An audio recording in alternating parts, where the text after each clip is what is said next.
Déjeuner matinal, deuxième partie de cet enseignement de la semaine. Hier lundi, nous étions en train de parler et on s'est arrêté là où on parlait de Jésus-Christ est apparu afin de détruire les œuvres de Satan. Bien-aimés dans le Seigneur, vous devez comprendre une chose que Satan opère tous les jours. Ses acolytes, ses serviteurs sont opérationnels aussi tous les jours.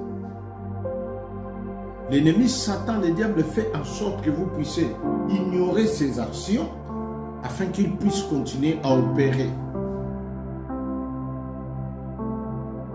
Un homme a dit, Satan se cache même dans le petit détail. C'est pour ça dans la vie, il ne faut rien négliger. Déjeuner matinal, c'est votre émission que vous aimez beaucoup, une émission qui vous communique l'énergie spirituelle par la voie de la prière et la parole de Dieu. Nous allons prier. Père, merci pour cette grâce, merci pour cette faveur, cette dame, cet homme qui nous suit ce matin. Avant de sortir, il a jugé bon de déjeuner avec nous la parole de Dieu et la prière. Laisse que son déjeuner matinal puisse lui communiquer l'énergie nécessaire afin de faire face à toutes les réalités spirituelles de la journée et que ta grâce se multiplie dans sa vie. Au nom de Jésus, j'ai ainsi prié. Amen. Soyez bénis. Je disais que Satan se cache même dans le petit détail afin que vous ne puissiez pas les détecter. C'est lui qui vous combat. Il fait par tous les moyens que vous puissiez l'ignorer afin qu'il puisse continuer ses actions. Voilà pourquoi il est important de connaître le monde spirituel, de connaître comment l'ennemi opère afin de faire face à cette réalité.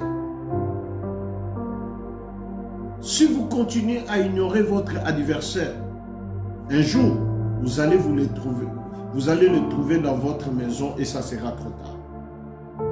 Si vous continuez à ignorer votre adversaire, un jour vous allez vous rendre compte qu'il est déjà à la maison et il a pris déjà tout ce qui était important pour toi et ça devient trop tard.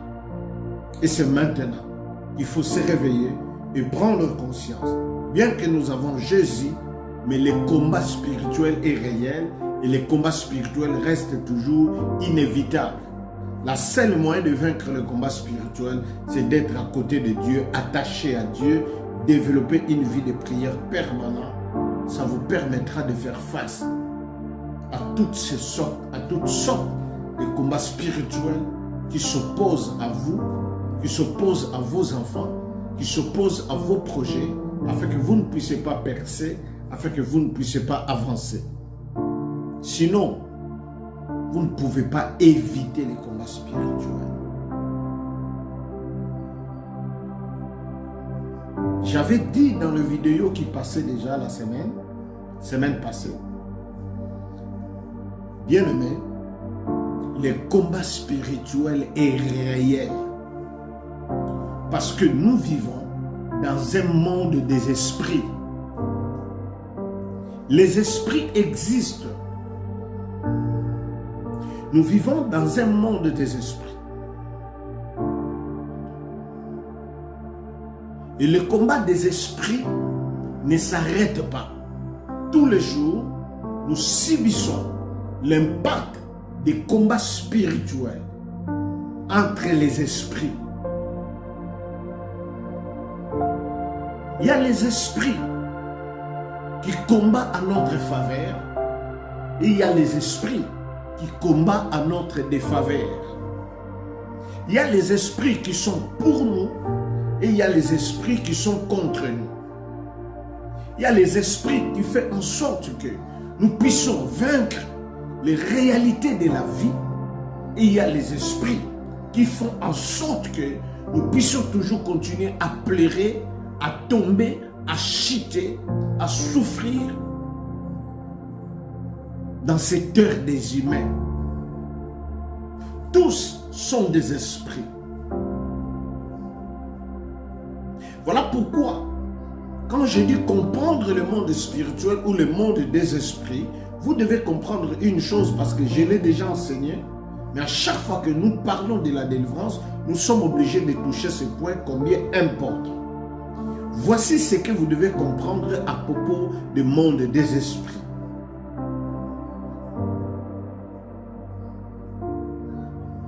Les esprits qui travaillent avec Dieu sont appelés les anges. Les anges ont comme mission de nous préserver du mal. Les anges ont comme mission de nous sécuriser. Ce sont des esprits qui sont à notre service, mandatés par Dieu. Ils agissent selon ce qu'ils ont enregistré comme mission venant de la part de notre Dieu. Donc, ce n'est pas à l'homme de confier la mission aux anges, mais c'est Dieu qui confie aux anges la mission dont ils sont appelés d'accomplir exactement comme écrit par Dieu, comme obligé par Dieu, comme recommandé par Dieu, comme instruit par Dieu à travers, à notre faveur, j'allais dire. Donc, dans le monde des esprits, il y a les anges qui travaillent pour nous sauver, pour nous préserver, pour nous garder, pour nous sécuriser. Voilà pourquoi la Bible dit, l'ange de l'Éternel campe tout autour de ceux qui les créent, afin de les arracher aux dangers et aux accidents. Donc, si vous prenez la Bible dans le livre des Psaumes, Psaume chapitre 34, verset 8,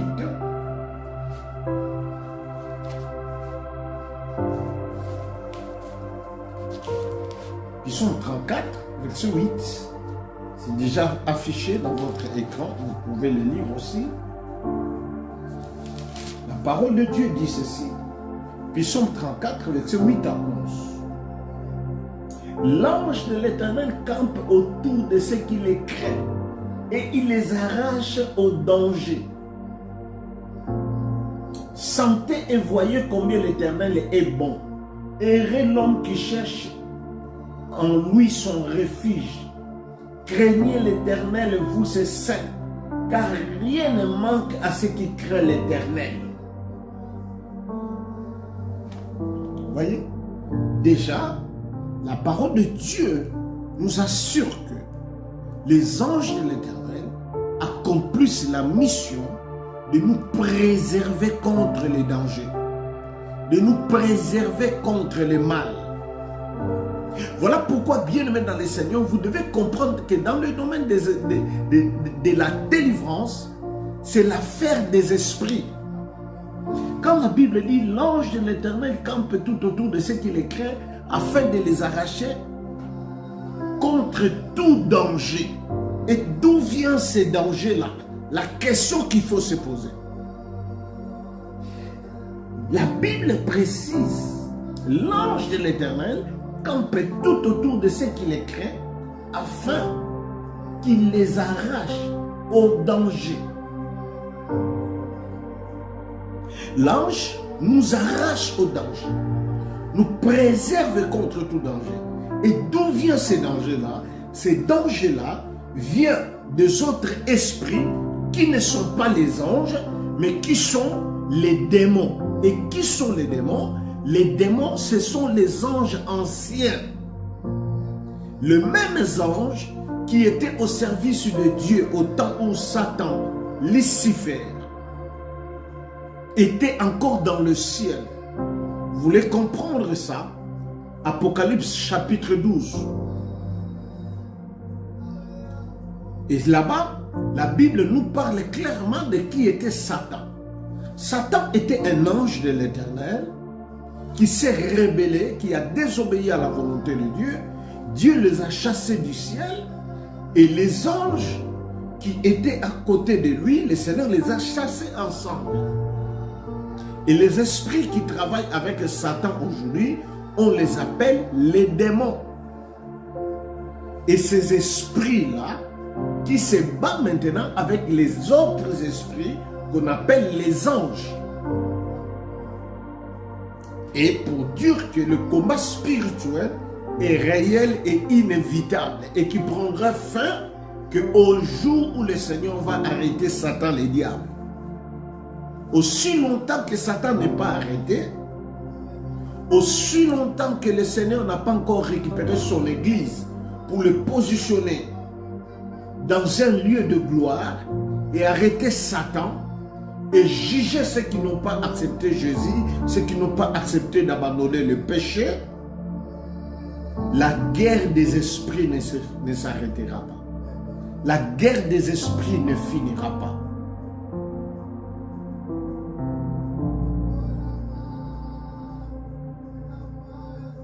Et il y a des choses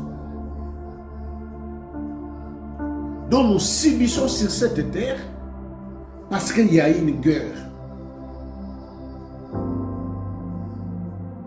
spirituelle, bien sûr. Bien-aimé, tu as besoin de se débarrasser de ces problèmes-là qui vous dérangent longtemps, qui vous bloquent longtemps. Et il n'y a rien qui ne change, rien ne marche, tout est devenu compliqué parce qu'il y a les esprits qui se cachent, qui sont derrière, qui influencent tes projets, ton travail, tes finances, qui ne veulent pas que tu progresses, qui ne veulent pas que tu réussisses, ma soeur. Vous avez besoin de la délivrance. Vous serez choqués avec moi. Un homme fort et puissant dans la Bible,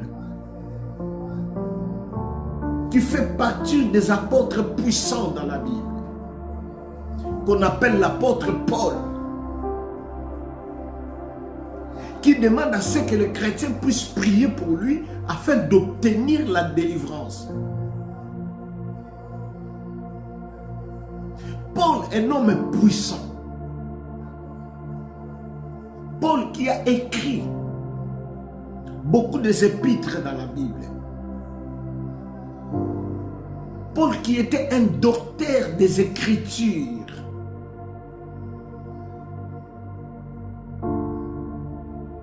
Paul, c'est lui qui a posé beaucoup de fondements dans le domaine des doctrines de la foi chrétienne, dont l'apôtre Pierre témoigne même de son excellence travail. Mais vous serez choqués et étonnés qu'un homme puissant comme Paul, un homme puissant qui a la connaissance des Écritures et qui a laissé des empreintes dont l'Église, dont le christianisme est fondé par des enseignements des prophètes et des apôtres. Et parmi les apôtres, l'apôtre Paul est dedans. Mais cet homme demande à ce que les gens puissent prier pour lui afin d'obtenir la délivrance. Suivez ça dans notre troisième partie de vidéo dans la journée de mercredi. Suivez ça dans notre troisième partie. Que Dieu vous bénisse.